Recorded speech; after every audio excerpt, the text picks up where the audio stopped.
देवेंद्र फडणवीस आज दिल्लीत जाण्याची शक्यता। आजच दिल्लीत मुख्यमंत्रीपदाचा तिढा सुटण्याची शक्यता।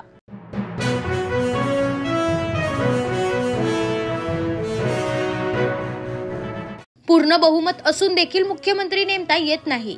मोदी व अमित शहा यांचं अपयश। संजय राऊत यांचा हल्लाबोल।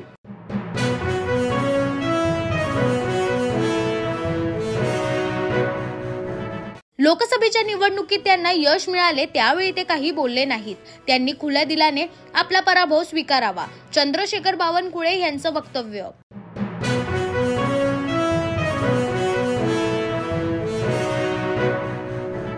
केंद्र सरकारची पेन 2.0 प्रोजेक्टला दिली मंजुरी। QR कोड असलेलं पॅन कार्ड विनामूल्य मिळणार। आयकर विभागाने दिली 1435 कोटींच्या प्रकल्पाला मंजुरी।